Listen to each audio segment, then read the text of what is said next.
আসসালামু আলাইকুম। আপনাদের কাছে আবার বরাবরের মতো চলে আসলাম। আপনাদেরকে গত ভিডিওতেও আমি বলেছিলাম যে এখনও এম্বাসিগুলা বাংলাদেশে আসে নাই। অতএব আপনাদের উচিত হবে না এই মুহূর্তে আপনারা ফাইল জমা দেওয়ার জন্য, কোনোভাবেই উচিত হবে না। যারা বলবে বাংলাদেশে চলে আসছে, এটা হয়ে গেছে, সেটা হয়ে যাচ্ছে, আপনারা ফাইল জমা দিন, আপনারা এইগুলা থেকে প্লিজ আপনারা একটু দূরে থাকুন। আপনারা লুবে পড়বেন না, এদের ফাঁদে পা দিবেন না। বারবার আমি কিন্তু বলি, ঠিক আছে? আপনারা একটু দূরে থাকবেন। আর আরেকটা বিষয় নিয়ে আমি একটু কথা বলি। যারা মিডল ইস্টে আছেন আপনারা, তাদের উদ্দেশ্যে বলতে চাই, আপনাদের ফাইল এজেন্টের কাছে জমা দিয়েছেন অবশ্যই। এখন আপনাদের পারমিট আপনাদেরকে বলতেছে যে এই সামনের মাসে পারমিট চলে আসতেছে, অথবা অনেক এজেন্ট কিন্তু এটাও বলতেছে, ভাইয়া 2024 সালের যে পারমিটগুলো ছিল, যে কোটা ছিল, সেটা নাকি শেষ হয়ে গেছে, এখন এটা বাতিল হয়ে গেছে, এটা রিজেক্ট হয়ে গেছে, এটা সেটা আগডুম বাগডুম গুড়াডুম সাজে। তারপরে কি যেন পরের লাইনটা আমি জানি না, কিন্তু ওইভাবে আপনাদেরকে সাজাইতেছে আর কি। যাই হোক, এটা তাদের একটা বিজনেস, আমি তাদের বিজনেসে আঘাত করতে চাই না, কিন্তু আমি আপনাদেরকে সতর্ক করতে চাই, যারা এই ধরনের কথা বলে, আপনাদের কোটা নাই, রিজেক্ট হয়ে গেছে, 2025 সালে কোটা আসবে, এই যে কথাগুলা, বানোয়াট যে কথাগুলা আপনাদেরকে বলতেছে, আমার দোহাই লাগে, আপনারা এদের থেকে অন্তত পক্ষে 6 মাইল দূরে থাকুন। আপনারা শত শত মাইল দূরে আছেন, কিন্তু আপনার মন তাদের কাছে পড়ে আছে। আপনার মনটা ওর কাছ থেকে 6 মাইল দূরে নিয়ে যান। বুঝতে পারছেন?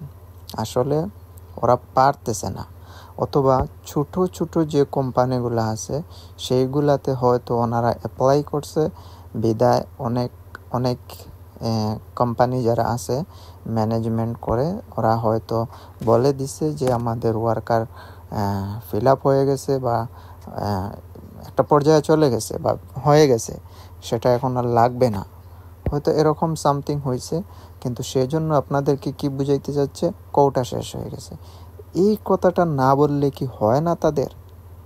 আমার মাথায় ধরে না।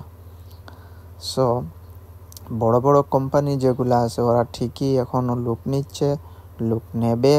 তবে 2025 সালে আমি বললাম তো, 2025 সালে একটু জটিলতার কারণে লেট হবে। সেটা হচ্ছে তাদের নির্বাচনী সমস্যার কারণে। বিগত 30 বৎসর ধরে রোমানিয়া যারা সাধারণ শ্রমিক, সাধারণ মানুষ আছেন, তারা বলতেছেন 23 বৎসর থেকে তারা ভালো কোনো প্রাইম মিনিস্টার পাচ্ছেন না, যার কারণে ওনাদের সমস্যা হচ্ছে তাদের অভ্যন্তরীণ যে বিষয়টা।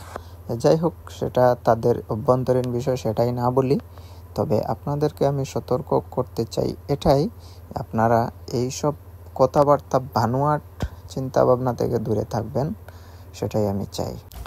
আর এই রোমানিয়া নিয়ে যত জল্পনা কল্পনা, যত কাহিনী, বুঝতে পারছেন, অনেক কাহিনী এই রোমানিয়াকে ঘিরে শত শত লোকে যারা ভিসার কাজ করতে জানে না, ওরাও কিন্তু ফাইল জমা নিচ্ছে। নেওয়ার পরে কি করছে, আরেকজন হাত ধরতেছে, এজেন্সি ধরতেছে, তারপরে ওনার কাছে ফাইল জমা দিতেছে। এই যে একটা বিষয়, আপনাদেরকে আমি বারবার বলি, ভালো আপনার বাড়ির আশেপাশে খুঁজুন, ঠিক আছে? আমরা সবসময় মনে করি কি, আমার আমার আমার যে যে এলাকা আছে সেই এলাকার হুজুর মনে হয় ভালো তাবিজ দিতে পারে না, দূরে আমরা চলে যাই, দূর দূরান্তে যাই। আসলে বিষয়টা এরকম না। আপনি আগে আপনার আশেপাশে খুঁজুন, ভালো এজেন্সি পাবেন, তাদের থ্রুতে আপনারা যান, তাদের সাথে যোগাযোগ করেন। 10টা এজেন্সি আপনি সিলেক্ট করেন, তার মধ্যে থেকে যে যাদের কন্ডিশন সবচেয়ে ভালো তাদের কাছে দিন। বুঝতে পারছেন? তো খুচরা ড্রাইভারদের কাছে দিয়ে লাভ নাই, এটাই আমি বলতে চাই। আপনারা যেহেতু আসতে চাচ্ছেন সেহেতু আপনি ভালো দিক খুঁজে আসুন। আবার ফটকাবাজ এজেন্সির কাছেও যাবেন না, ওরা কিন্তু কথা বলে বেশি, কাজ করে কম, এরকমও আছে। তখন আপনি 10টা এজেন্সি যদি আপনি ফাইন্ড আউট করেন, দেখবেন, অবশ্যই আপনি বুঝতে পারবেন কাদের কীরকম কথা। এত মিষ্টি কথাও আপনি পাগল হয়ে যাইয়েন না, ঠিক আছে? তো সব মিলেইয়া মানে আমি বলতে চাই, আপনারা সঠিক মাধ্যমে সঠিকভাবে আসুন। এখনও কাজের ভ্যাকেন্সি খালি আছে, বিশেষ করে কয়েকটা সিটি আছে যেগুলো আমি আপনাদেরকে উল্লেখ করে দেব, অন্য আরেকটি ভিডিওতে উল্লেখ করে দেব। আর ইউরোপকে ঘিরে অনেক অনেক আমাদের দেশি ভাইয়েরা প্রতারিত হয়েছে, অনেক বেশি। কারো কাছে 30,000, কারো কাছে 50,000, ওরা আবার ব্যাকও দেয় না। ব্যাক দেবেন না কেন আমি বুঝি না।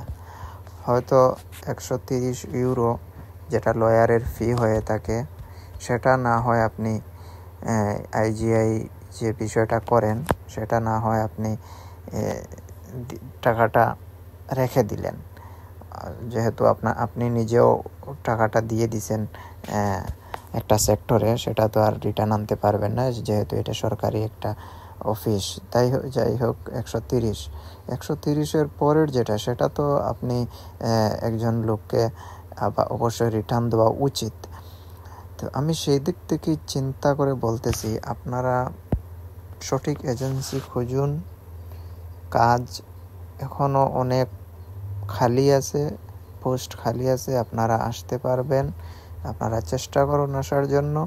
আমি বলবো না যে আপনারা আসবেন না, এখানে কাজ কম, বেতন কম, এটা সেটা, এগুলো আমার বলবো না। বেতন কম হয়েছে তো কি হয়েছে, অন্যভাবে তো আপনি ফ্যাসিলিটি পাচ্ছেন, অন্য কোনো না কোনোভাবে তো আপনি বেনিফিটেড হবেন। আজ না হয় 5 বছর পর, না হয় 7-8 বছর পর।